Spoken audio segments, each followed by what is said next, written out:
Padre Celestial, tu pueblo se haya reunido al comenzar las horas de tu santo sábado para tributarte la honra, la gloria y la alabanza que tú te mereces como nuestro Dios, como nuestro gran Creador.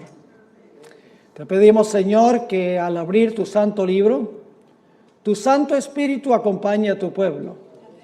Acompaña especialmente a las visitas en nuestro medio, que puedan comprender el mensaje, recibirlo en el corazón y tomar la decisión de obedecer lo que tú nos enseñas. Gracias te damos por la promesa de tu compañía. Reclamamos esa promesa en el precioso nombre que sobre todo nombre, el nombre de Cristo Jesús. Amén. La Iglesia Adventista del Séptimo Día tiene un concepto de eventos finales muy diferente que todas las demás iglesias. Hay muchas diferencias entre la escatología adventista. Escatología significa los eventos finales que concibe la Iglesia Adventista y los conceptos que tienen otras iglesias. Esta noche, para comenzar, voy a compartir una de esas divergencias entre la Iglesia Adventista y la mayoría de las iglesias, por lo menos las iglesias carismáticas, las iglesias pentecostales evangélicas. La mayoría de los cristianos hoy en día creen que se pueden preparar para la venida de Jesús hasta que Él venga.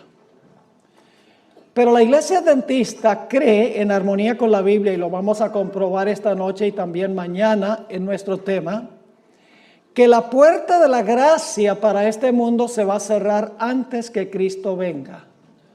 Todos los casos se van a decidir antes que Jesús venga. Se va a cerrar la puerta de la oportunidad, se va a cerrar la puerta de la gracia.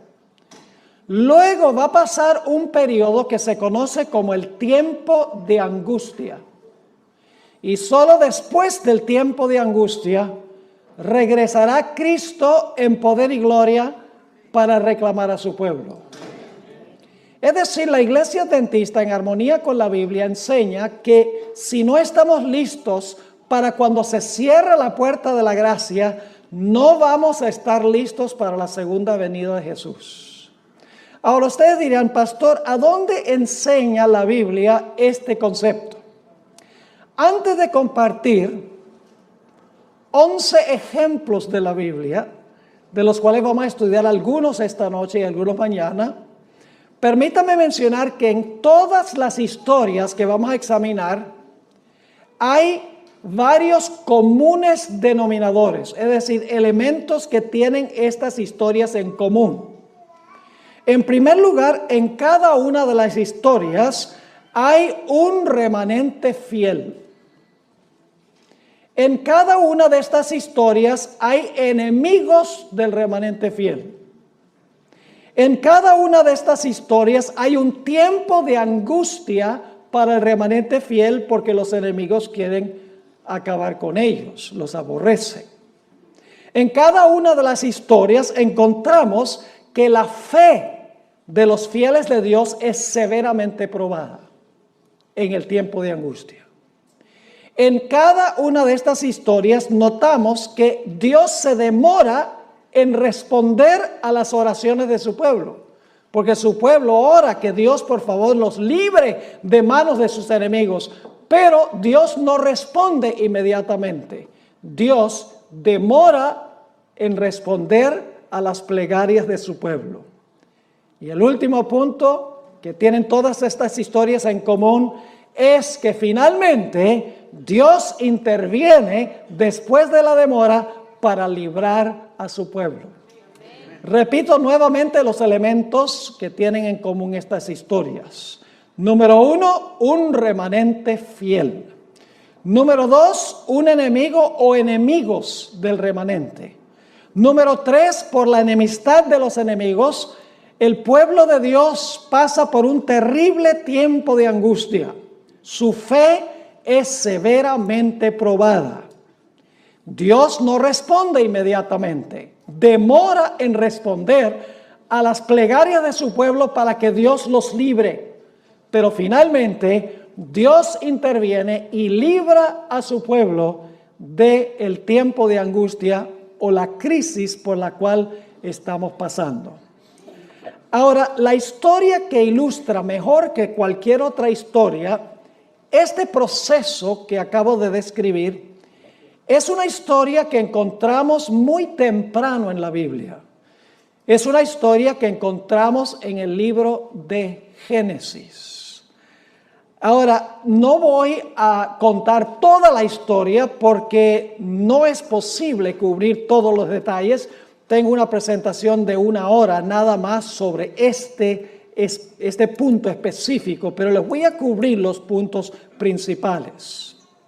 Ustedes recuerdan que antes del diluvio Dios llamó a Noé para que predicara un mensaje al mundo antediluviano. Su mensaje dividió al mundo en 2 grupos. Los que aceptaron el mensaje, que fueron todos los miembros de su familia, y los que rechazaron su mensaje. Es decir, la predicación de Noé dividió a la raza humana en 2 grupos, los salvos y los perdidos. Cuando Noé terminó de predicar su mensaje, después de 120 años, algo extraordinario sucedió. Se encuentra descrito en Génesis 7 y el versículo 16. Génesis 7 y el versículo 16. Dice allí, ¿qué sucedió cuando Noé terminó su predicación? Hablando de los animales que vinieron al arca, dice, y los que vinieron, macho y hembra de toda carne vinieron, como le había mandado Dios, y Jehová le cerró la puerta. ¿Qué hizo Jehová? Cuando Noé terminó de predicar, Jehová le cerró la puerta. Y apenas se cerró la puerta, comenzó a llover. No. Eso no lo dice la Biblia. Yo pregunto, ¿pasó un tiempo entre cuando se cerró la puerta y cuando comenzó a llover y vino la destrucción? ¿Cómo no? Ahora, durante ese tiempo, ¿los que estaban perdidos se podían salvar? ¿Y los que se salvaron se podían perder? ¿O todos los casos estaban decididos cuando se cerró la puerta? Todos los casos estaban decididos cuando se cerró la puerta. La destrucción sencillamente destruyó a los que estaban afuera cuando se cerró la puerta. ¿Me están entendiendo? Ahora, hablemos unos momentos de lo que sucedió durante el periodo entre cuando se cerró la puerta y todos los casos estaban decididos y cuando vino la destrucción o comenzó a llover.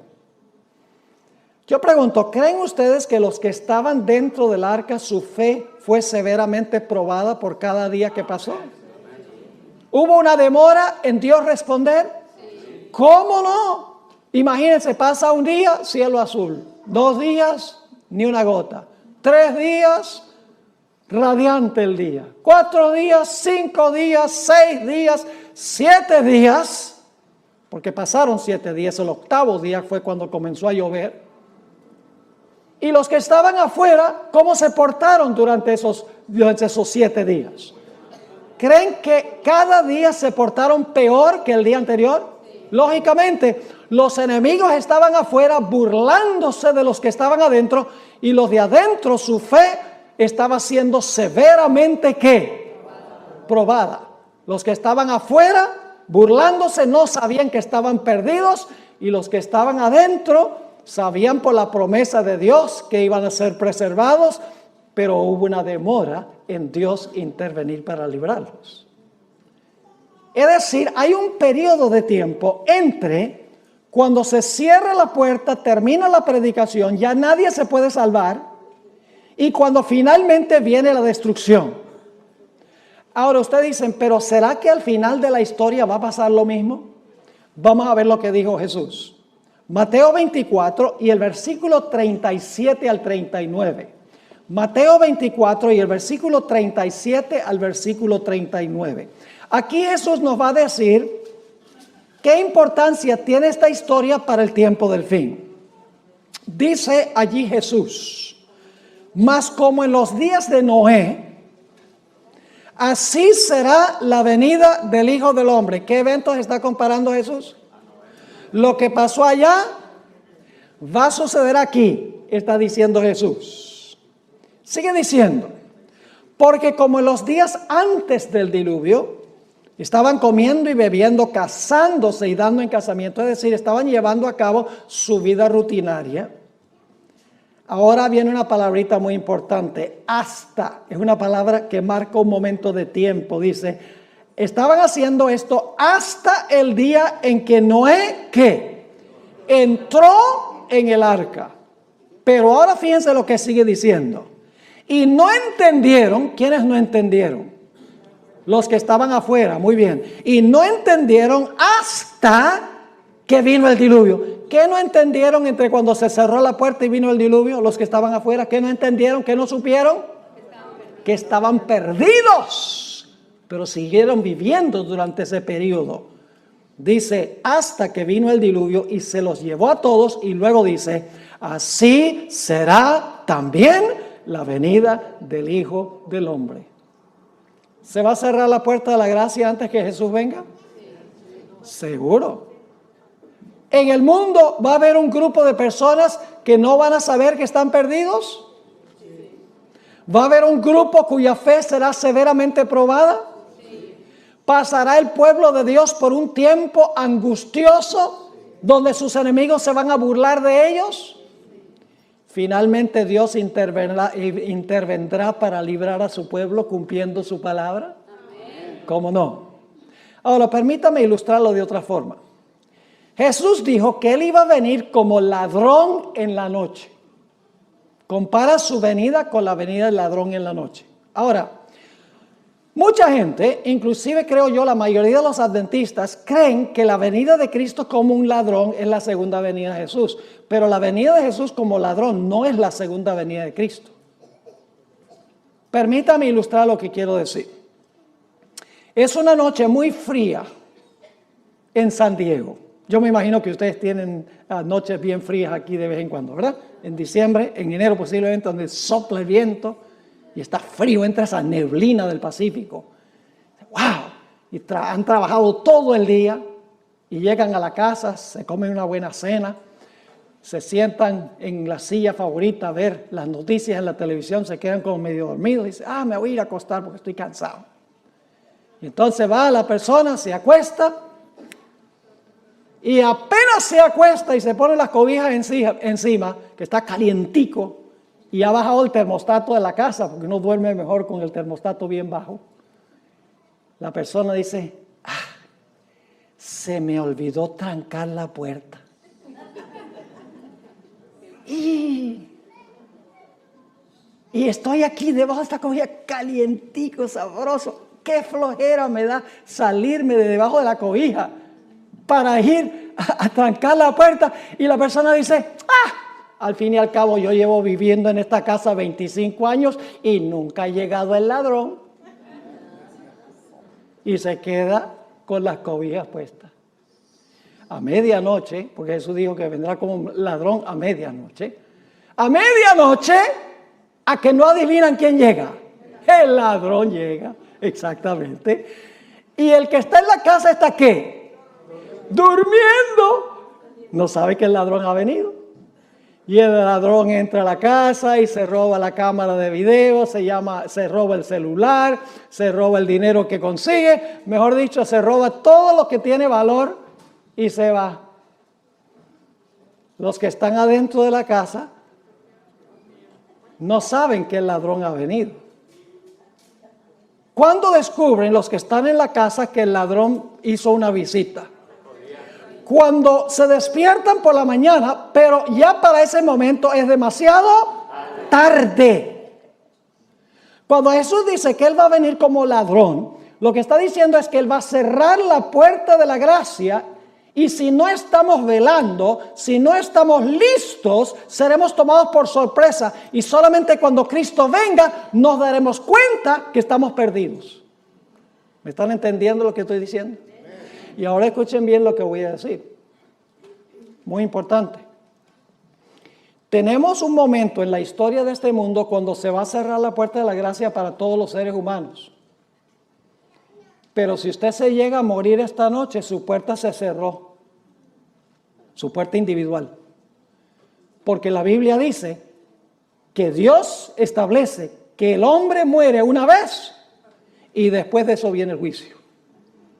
Es decir, no podemos decir, bueno, yo me voy a preparar y voy a estar listo cuando se cierre la puerta de la gracia. O yo voy a demorar porque la puerta de la gracia no se va a cerrar todavía porque no ha llegado la ley dominical. Y entonces llegamos a morir esta noche antes que llegue la ley dominical, antes que se cierre la puerta y de todas maneras se cerró la puerta.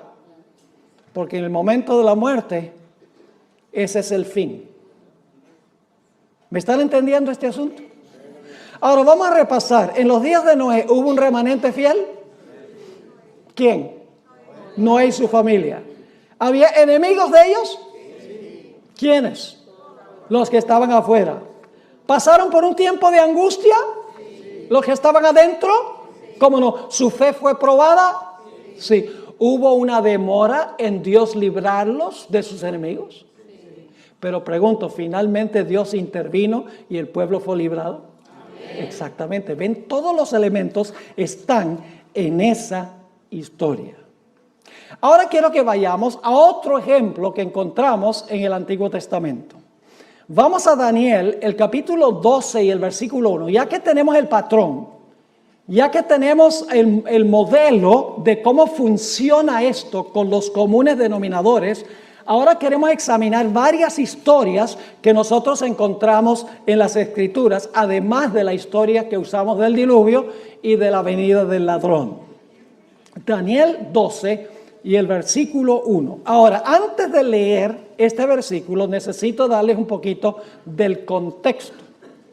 Si ustedes leen el capítulo anterior, el capítulo 11, los versículos 44 y 45, van a descubrir que se habla allí de un poder que se denomina el Rey del Norte.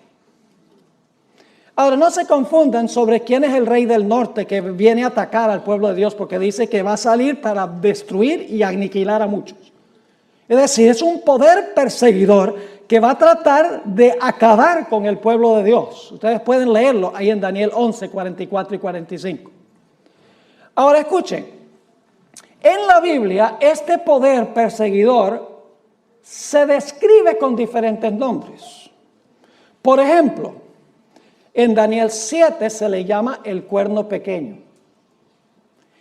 En Apocalipsis 13 se le llama la bestia. En 2 de Tesalonicenses 2 se le llama el hombre de pecado. En 2 de Tesalonicenses, en Mateo 24 se le llama la abominación asoladora. En Apocalipsis 17 este poder se le llama la ramera. Y en 1 de Juan, el capítulo 2, se le llama el anticristo. Todos esos nombres se aplican al mismo sistema. Son perspectivas distintas del mismo sistema. Así que el Rey del Norte es lo mismo que el cuerno pequeño o la bestia. La abominación asoladora, la ramera, el hombre de pecado. Todos son nombres que describen el último poder que va a perseguir y oprimir al pueblo de Dios. Y ya hemos estudiado en cuanto al cuerno pequeño y la bestia. Y hemos visto que el cuerno pequeño y la bestia representan ¿qué poder? Representan el papado. Exactamente, lo cubrimos en detalle examinando estas profecías matemáticamente. Así que viene el Rey del Norte, el enemigo final del pueblo de Dios. Y los versículos 44 y 45 del capítulo 11 dice que va a salir para destruir y aniquilar al pueblo de Dios.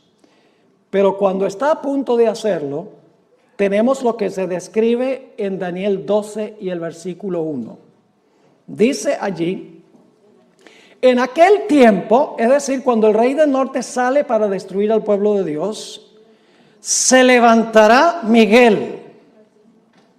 ¿Qué va a pasar cuando el pueblo de Dios esté siendo perseguido finalmente? ¿Qué va a pasar? ¿Se va a levantar quién? Miguel. Se va a levantar Miguel. Ahora, ¿quién es Miguel? Hay mucho debate en el mundo teológico sobre quién es Miguel.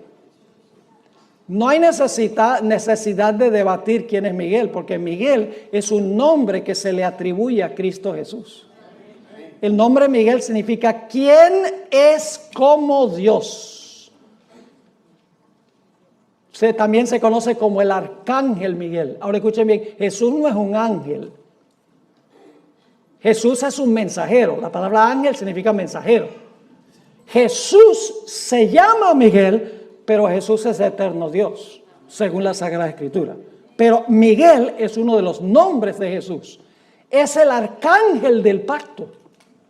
Es el arcángel que resucita a los muertos a la segunda venida. Vendrá con la voz del arcángel y con trompeta de Dios. Es el que resucita a los muertos. Y todos sabemos que ese es ¿quién? Ese es Cristo Jesús. Así que cuando el rey del norte, el último poder, sale a destruir al pueblo de Dios, dice, se levantará Miguel. Ahora, ¿qué significa eso? Se levantará Miguel. ¿Qué significa la palabra se levantará? Tenemos que regresar al capítulo 11 para entender qué significa se levantará Miguel. Vamos a Daniel, el capítulo 11 y el versículo 2 y el versículo 3. Daniel 11 y el versículo 2 y el versículo 3. Ahora, lamentablemente, en la traducción no se traduce la palabra igual, pero es la idéntica palabra hebrea que se usa en Daniel 12:1. Levantará es la mismita palabra que vamos a ver en los versículos 2 y 3 del capítulo 11. Fíjense lo que dice allí. Y ahora yo te mostraré la verdad. He aquí que aún habrá 3 reyes en Persia. Esa palabra habrá se podría traducir, se levantarán 3 reyes en Persia. ¿Qué significa eso? Que de aquí en adelante se levantarán 3 reyes en Persia. Significa que después de eso van a reinar 3 reyes en Persia, ¿sí o no? Van a ocupar el trono 3 reyes en Persia. Se van a levantar para gobernar. Ahora, note que sigue diciendo aquí, ahora yo te mostraré la verdad, he aquí que aún habrá o se levantarán 3 reyes en Persia, y el cuarto se hará de grandes riquezas más que todos ellos, y al hacerse fuerte con sus riquezas, levantará a todos contra el reino de Grecia. Y luego dice, se levantará luego un rey valiente. Esa palabra levantará es la mismita palabra que se usa en Daniel 12:1. ¿Qué significa eso? Que se levantará luego un rey valiente. Significa que un rey valiente va a comenzar ¿a qué? A reinar o a gobernar. Así que dice, el cual dominará con gran poder y hará su voluntad. Así que, ¿qué significa cuando dice que Miguel se levantará? Significa que Miguel va a comenzar a reinar. ¿Me están entendiendo lo que estoy diciendo? Ahora escuchen bien. ¿Qué es el reino de Cristo? Generalmente nosotros pensamos del reino de Cristo en términos geográficos. Decimos, el reino de Cristo es este mundo, es este planeta. Pero ¿saben lo que es el reino de Cristo? El reino de Cristo se compone de los sujetos de su reino. De los fieles que pertenecen a su reino. Ahora yo pregunto, ¿cómo se determina quién es un fiel miembro del reino de Jesús? ¿Cuándo se determina quiénes son fieles miembros del reino de Jesús? Se determina en otra doctrina que en realidad ninguna iglesia enseña, sino la iglesia adventista. Se determina en el juicio investigador antes de la segunda venida de Jesús. Antes que Jesús venga, se van a investigar los casos de todos los que profesaron el nombre de Jesús. Todos los que dijeron seguir a Jesús, se van a examinar sus casos para ver si su profesión es genuina o no. Y usted dice, ¿por qué se va a hacer eso? Bueno, déjenme preguntarles, ¿en la iglesia hay trigo y cizaña? ¿Sí? ¿La cizaña se parece al trigo? Sí. ¿Las cizañas son personas que profesan servir a Jesús? Sí. Entonces, ¿en algún momento hay que distinguir entre el trigo y la cizaña? Sí. ¿En la iglesia hay vírgenes sabias y vírgenes fatuas? Sí. ¿Las fatuas también profesan seguir a Jesús? Sí. Tienen lámparas y las lámparas tienen aunque sea un poquito de aceite. Lo que no tienen es aceite extra. Yo pregunto, ¿en la iglesia hay buenos peces y malos peces? Sí. Jesús usó la parábola de la pesca. Digo, nosotros somos los pescadores, el barco es la iglesia y el tirar la red es la predicación del evangelio. Y cuando usted tira la red, usted pesca solo pececitos buenos. No. En la iglesia hay peces buenos y peces malos. ¿Hay que hacer alguna separación? Yo no les voy a contar la historia, pero cuando yo crecí en Venezuela, íbamos a una isla que se llama Margarita, en vacación, nosotros la familia, y nos gustaba ir a una playa que se llamaba El Tirano, a donde entraban los pescadores tempranito por la mañana. ¿Y saben qué hacían? Llegaban a la playa con las redes, y las redes tenían toda clase de animal marino. Tenían tiburones pequeños, estrellas de mar, tenían pulpos, tenían un pez así con una cabeza bien grande, con un cuerpo así delgadito, le dicen sapo allá, que tenía unas púas así venenosas, era como un bagre. Y los pescadores se sentaban en la orilla y tenían una canasta para los peces buenos y otra canasta para los peces malos, o por los animales marinos malos. Había que hacer una obra de ¿qué?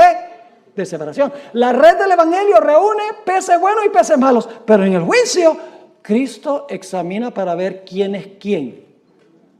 Yo pregunto, ¿en la iglesia hay personas que tienen apariencia de piedad, pero en realidad no tienen el poder de la piedad? Lo dice el apóstol Pablo. Yo pregunto, ¿inclusive hay ministros que se disfrazan como ministros de justicia? El apóstol Pablo lo dice. Yo pregunto, ¿hay personas inclusive que dicen Señor, Señor, y echan demonios, y dan profecías, y hacen milagros? Que Jesús va a decir, yo no los conozco a ustedes, apartados de mí, obradores de maldad. ¿Entienden por qué Cristo tiene que hacer una obra de separación antes de la segunda venida? Él tiene que demostrar quiénes son súbditos de su reino antes de regresar. Y cuando haya mostrado en el juicio quiénes en verdad son miembros de su reino está completo y se cierra la puerta de la gracia. Así que el levantarse de Miguel, que se menciona aquí, sencillamente significa que Jesús ha terminado su obra de juicio en el santuario celestial. Todos los casos están decididos para vida o para muerte. Y ahora Jesús se va a levantar para reinar sobre su reino. Porque su reino, sus súbditos están ¿qué? Completos. Pero yo pregunto, ¿los súbditos de Jesús van a pasar por un tiempo de angustia aún cuando se cierre la puerta? Vamos otra vez a Daniel 12:1 para que ustedes vean. Dice, en aquel tiempo se levantará Miguel porque su reino está completo. Se ha mostrado quiénes son los súbditos de su reino en el juicio. Dice, el gran príncipe que está de parte de los hijos de tu pueblo, es decir, es el defensor de su pueblo. ¿Y qué va a suceder? Después que se levanta, después que se cierra la puerta, que Cristo comienza a reinar, ¿qué va a suceder? Dice, y será tiempo de angustia. ¿Va a pasar el pueblo de Dios por el tiempo de angustia? ¿Sí o no? Según este texto, el pueblo de Dios va a pasar por el tiempo de angustia. ¿Qué enseñan hoy las iglesias evangélicas? Enseña que cuando Cristo venga en el rapto, se va a llevar a todos los fieles al cielo. Y aquí van a quedar nada más los judíos para sufrir, como si no han sufrido suficiente ya. Para ellos, el pueblo de Dios no va a pasar por el tiempo de angustia, y por lo tanto, cuando se encuentren en el tiempo de angustia, no van a tener la fe necesaria para pasar por ese periodo. Porque si usted no cree que va a pasar por un tiempo de angustia, usted no se va a preparar. Por ejemplo, si el servicio climático le dijera a usted que va a haber un huracán en la Florida, ¿usted se prepara en San Diego? No, pues no va a pasar en San Diego. ¿Me están entendiendo lo que estoy diciendo? Si usted no cree que va a pasar por el tiempo de angustia, ¿para qué se va a preparar para ese evento? La mayoría de los seres humanos serán tomados por sorpresa durante el tiempo de angustia sin ninguna preparación, y muchos adventistas también. Así que dice, será tiempo de angustia cual nunca fue desde que hubo gente hasta entonces. Pero aquí viene la buena nueva. Sí, el pueblo de Dios va a pasar por el tiempo de angustia, pero Cristo se va a levantar para defender a su reino.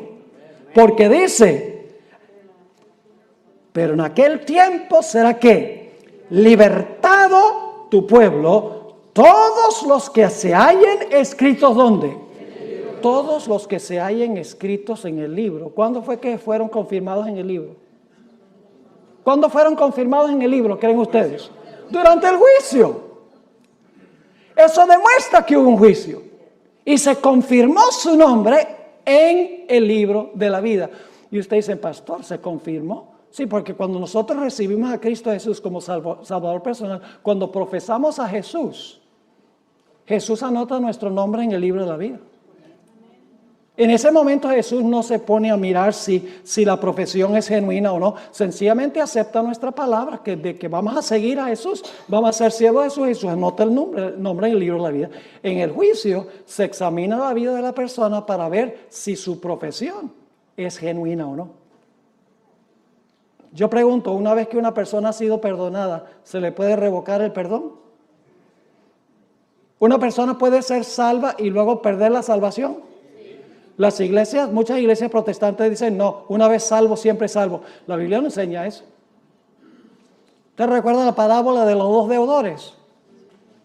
Parábola interesante esta de los dos deudores.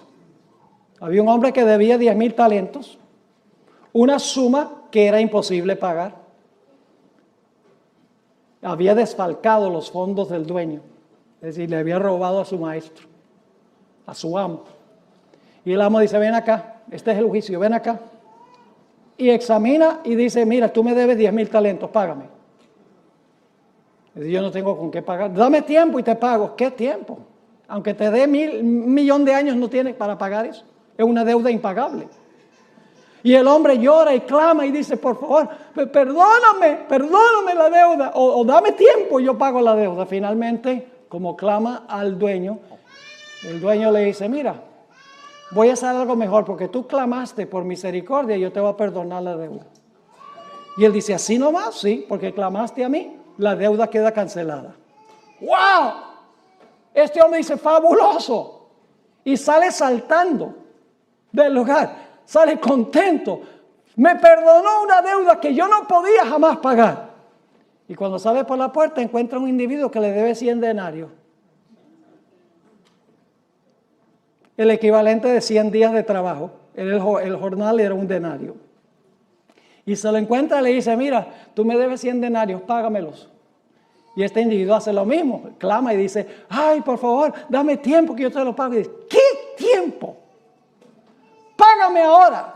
Y dice la Biblia que lo agarró por el cuello y lo estaba ahorcando para que le pagara los 100 denarios. Pues resulta que los siervos del amo, que representan los ángeles, fueron allá y le dijeron al Señor, mire, ¿sabe lo que pasó con ese hombre que tú perdonaste esa deuda que él no podía pagar?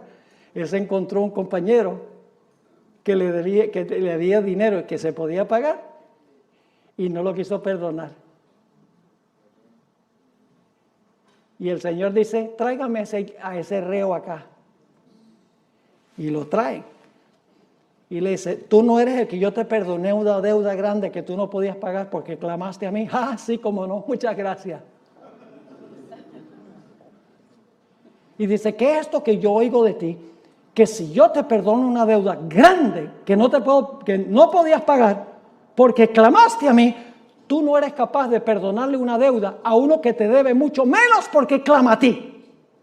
Perdona nuestras deudas como nosotros perdonamos a nuestros deudores. Y dice que le revocó el perdón. Le revocó el perdón y lo mandó a la cárcel hasta que pagara todo lo que debía y seguro murió en la cárcel. ¿Están entendiendo? Ese hombre tenía lágrimas de cocodrilo. Él no estaba arrepentido por haberle robado a su amo. Estaba triste por el castigo que le iba a tocar. Y se demostró por la forma en que trató a sus semejantes. ¿Están entendiendo este asunto? Así que, mis queridos hermanos y hermanas, Cristo va a librar a su pueblo, todos los que están escritos en el libro, cuyos nombres son confirmados en el libro, en el juicio, a donde se examina a cada profeso seguidor de Jesús. Ahí está en Daniel 12 y el versículo 1. Ahora, quiero que recuerden la palabra libertado. En aquel tiempo será libertado tu pueblo. Mañana vamos a hablar un poquito más de esta palabra. Saben que en Daniel la palabra libertado se encuentra solamente en 3 capítulos de Daniel. En Daniel 12:1, que leímos. En Daniel 3, los jóvenes que fueron echados al horno de fuego. Y en Daniel 6, cuando Daniel fue echado al foso de los leones. Los únicos lugares en el libro de Daniel a donde se usa la palabra librado o librar. Entonces debe haber una conexión entre Daniel 12:1 y Daniel 3 y Daniel 6. ¿Están conmigo hasta ahora? Ahora vamos a otra historia de la Biblia. Recuerden nuevamente los elementos comunes. Un remanente que fiel. Enemigos. Un tiempo de angustia. La fe del fiel Hijo de Dios es probada. Dios se demora en responder la plegaria de su siervo y finalmente su siervo es librado. Ahora vamos a estudiar la vida de Jacob, porque ustedes saben que esto se llama el tiempo de angustia de Jacob. Pues si se llama el tiempo de angustia de Jacob, ¿a dónde tenemos que ir para entender el tiempo de angustia de Jacob? Pues sería bueno ir a la historia de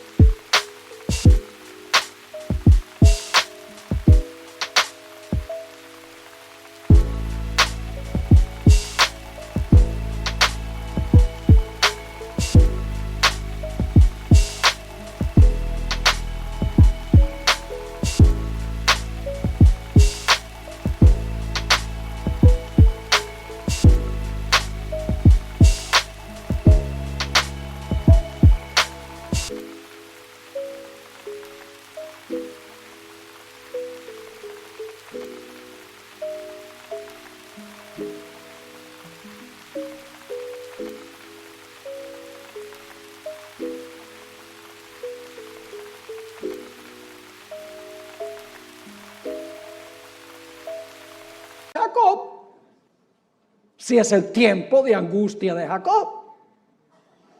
La historia de la angustia de Jacob se encuentra en Génesis 32. Vayan conmigo a Génesis 32 y les voy a compartir algunos detalles. Por la premura del tiempo no podemos cubrir toda la historia, pero les voy a dar los puntales, los puntos más importantes.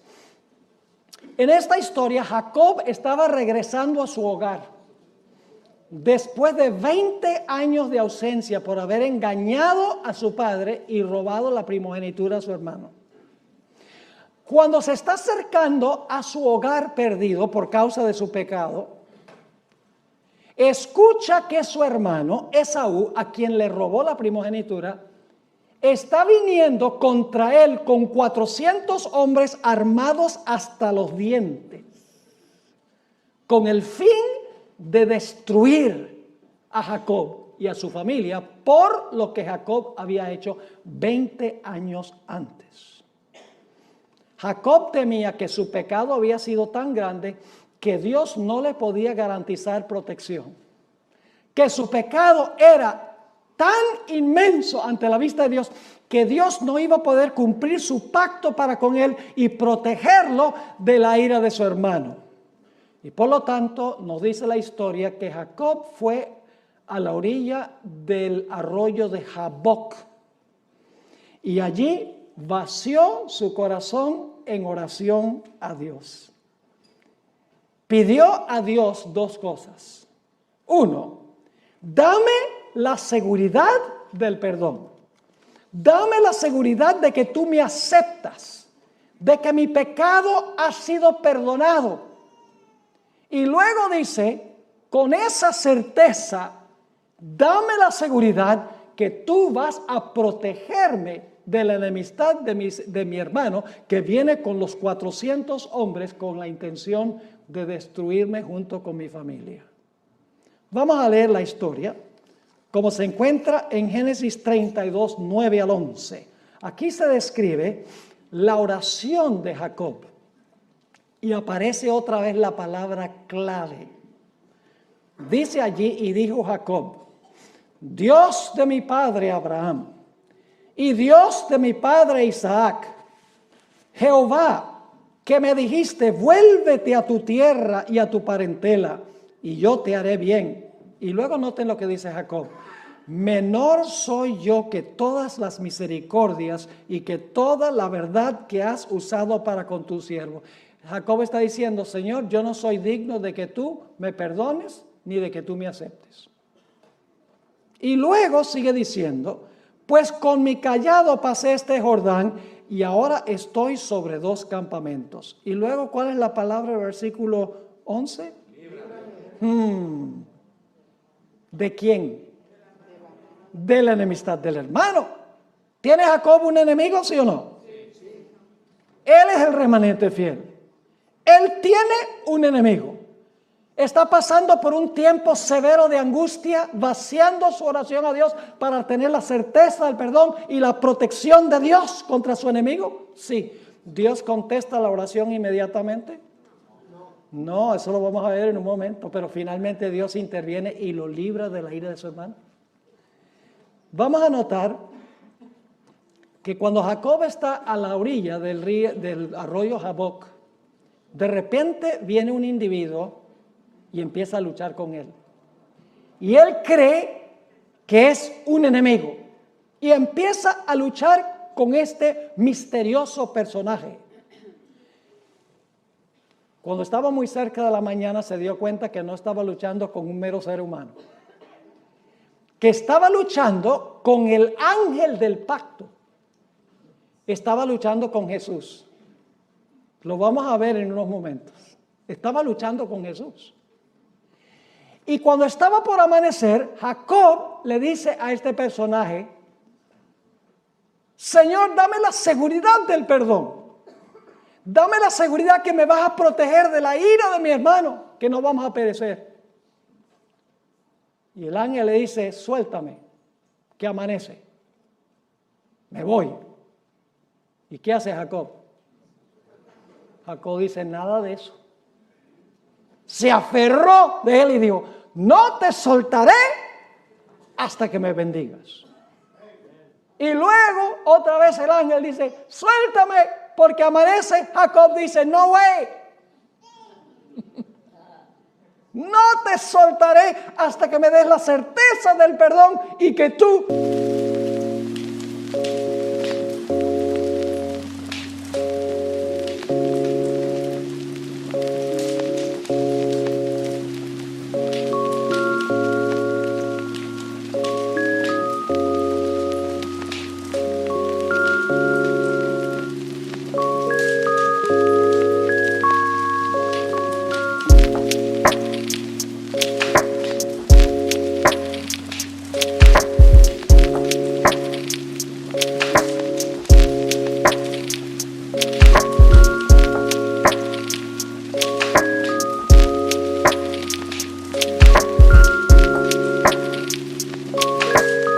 me vas a proteger de manos de mi enemigo. Y nos dice la historia que en ese lugar el ángel bendijo a Jacob y luego le cambió el nombre porque su carácter había cambiado. Dios le dijo, tu nombre no será más llamado suplantador. Jacob significa suplantador, alguien que procura robarle el puesto a otro, sino que tu nombre será llamado Israel, porque has luchado con Dios y con los hombres y has prevalecido. Leamos la historia como se relata en Génesis 32, 24 al 30. Génesis 32 y el versículo 24. Así se quedó Jacob solo y luchó con él un varón hasta que rayaba el alba. Y cuando el varón vio que no podía con él, tocó en el sitio del encaje de su muslo y se descoyuntó el muslo de Jacob mientras que con él luchaba. Y dijo el personaje: déjame, porque raya el alba. Y Jacob le respondió: no te dejaré si no me bendices. Y el varón le dijo: ¿cuál es tu nombre? Y él respondió: Jacob. Y el varón le dijo: no se dirá más tu nombre Jacob, sino Israel, que significa príncipe de Dios, porque has luchado con Dios y con los hombres y has ¿qué? Vencido. Entonces Jacob le preguntó y le dijo: declárame ahora tu nombre. Y el varón respondió: ¿por qué me preguntas por mi nombre? Y lo bendijo allí. Ahora, ¿quién fue este personaje con quien luchó Jacob toda la noche para tener la seguridad del perdón y la seguridad de la protección contra la ira de su hermano? La Biblia lo describe de dos formas. Noten el libro de Oseas, el capítulo 12 y el versículo 4, ¿con quién fue que luchó Jacob? Oseas 12 y el versículo 4. Interesante este texto, ¿verdad que sí? Dice: ¿venció a quién? ¿Jacob venció a quién? Venció al ángel y prevaleció.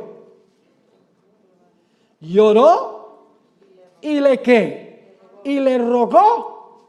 En Betel le halló y allí habló con nosotros. ¿Con quién estaba luchando Jacob? Dice que estaba luchando con el ángel. Lloró y rogó al ángel, dice aquí. Y usted dice: entonces el que estaba luchando con Jacob era el ángel. Sí, era el personaje que en el Antiguo Testamento se le llama el ángel de Jehová. Jesús. Ahora vuelvo a decir que el ángel de Jehová no es un ángel, no es una criatura. El ángel de Jehová es Jesús. Y Jesús es eterno Dios. Pero en el Antiguo Testamento se le llama el ángel o el mensajero de Jehová. Y ustedes dicen: ¿cómo sabe que ese ángel en realidad era Jehová? Por el nombre que Jacob le puso al lugar. Noten Génesis 32 y el versículo 30, el nombre que le dio Jacob a ese lugar. Dice en Génesis 32, 30, y llamó Jacob el nombre de aquel lugar, ¿qué cosa? Peniel. ¿Sabe lo que significa la palabra Peniel? Viene de dos palabras hebreas, pen y el. Significa rostro de Dios. ¿Cómo llamó Jacob el lugar donde luchó con el ángel? El rostro de Dios. ¿Por qué razón? Dice: porque dijo: vi a Dios cara a cara y fue, ¿cuál es la palabra clave ahí? Fue librada mi alma. ¿Están captando la perspectiva? Ahora yo pregunto: al final de la historia, ¿los enemigos del pueblo de Dios van a venir en contra de ellos? ¿Ustedes creen? ¿El pueblo de Dios va a clamar día y noche para que Dios los libre de manos de sus enemigos? ¿Su fe será severamente probada? Ciertamente que sí. El pueblo de Dios finalmente se la ha librado de la ira de la bestia, de su imagen y de la prueba sobre su marca. ¿Cómo no? Ahora queremos ir a otro ejemplo del Antiguo Testamento. El cautiverio de Israel en Babilonia. Permítanme mencionarles los elementos claves antes de leer el pasaje.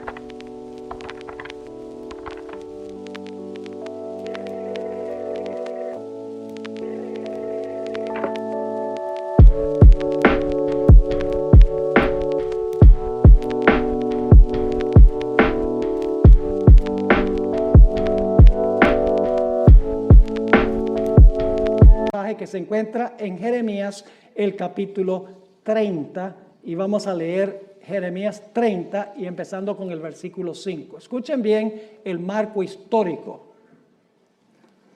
El remanente fiel en esta historia es el pueblo de Israel.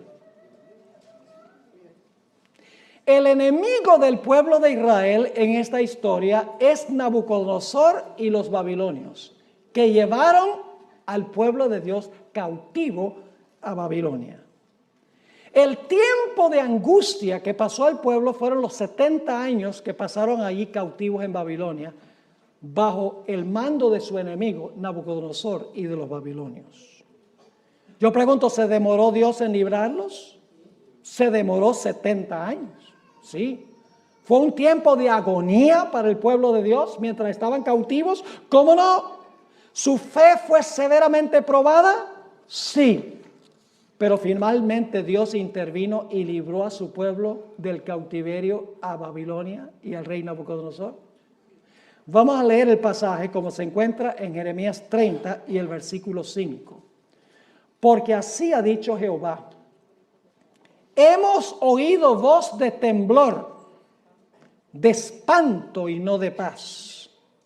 Inquirid ahora y mirad si el varón da a luz.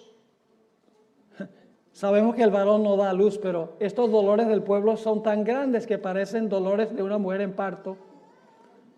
Inquirid ahora y mirad si el varón da a luz, porque he visto que todo hombre tenía las manos sobre sus lomos, como mujer que está de parto, y se han vuelto pálidos todos los rostros. ¿Pueden captar la agonía y el sufrimiento que se describe aquí? El dolor que está pasando el pueblo de Dios porque están cautivos. Y luego dice en el versículo 7, cuán grande es aquel día, tanto que no hay otro semejante a él. ¿Recuerdan Daniel, el capítulo 12:1, donde dice que tiempo de angustia cual no se ha visto jamás? Aquí está la expresión, que no hay otro semejante a él. Y luego, ¿cómo se llama este tiempo? Tiempo de angustia, ¿para quién? Para Jacob. Ahora es el pueblo, porque en este tiempo Jacob estaba muerto. Jacob es un sinónimo del pueblo de Israel. Dice, tiempo de angustia para Jacob, pero ahora escuche la palabra clave otra vez. Pero de ella será librado. Gloria a Dios. ¿Están viendo en todas estas historias el tema clave? Mas será librado. En aquel día, dice Jehová de los ejércitos, yo quebraré su yugo de tu cuello, es decir, del enemigo. Voy a quebrar su yugo de tu cuello y romperé tus coyundas. Y extranjeros no lo volverán más a poner en servidumbre, sino que servirán a Jehová su Dios y a David su rey, a quien yo les levantaré. Eso no puede ser el David literal, porque David ya estaba muerto. Está hablando de quién va a reinar sobre su pueblo. No David, sino el hijo de David, que es ¿quién? Cristo Jesús. Vamos a notar otro panorama que da la Biblia. Mateo 24 y el versículo 21 y 22. Hermanos y hermanas, nosotros ni siquiera nos imaginamos cómo va a ser ese periodo. Nosotros ahora vivimos más o menos cómodos. Tenemos nuestra casita, tenemos 1 o 2 carros, tenemos algo de dinero en el banco, tenemos ropa, tenemos libertad para movilizarnos de un lado para otro, podemos reunirnos libremente en la iglesia. Todo eso va a llegar a su fin. El pueblo de Dios lo va a perder todo, lo vamos a ver en la próxima historia que voy a cubrir. Y el pueblo de Dios va a tener que huir y dejarlo todo. ¿Está usted dispuesto a dejarlo todo? Me hace pensar de algunos adventistas que dicen, pastor, a mí no me alcanza el dinero para diezmar. No me alcanza. Y yo les digo, mire, yo tengo una fórmula donde siempre les alcanza diezmar. Diezmen primero. Y cuando digo eso dicen, ay, pero si diezmo primero no me alcanza para pagar las cuentas.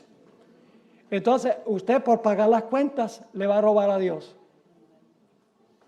Y saben que muchos de esos mismos que dicen, no me alcanza el dinero para diezmar, dicen, pero el día que lo tenga que entregar todo por Cristo, lo entrego todo. ¿Y qué le hace a usted pensar que si no está dispuesto a devolverle a Dios el 10%, de repente le va a devolver la vida?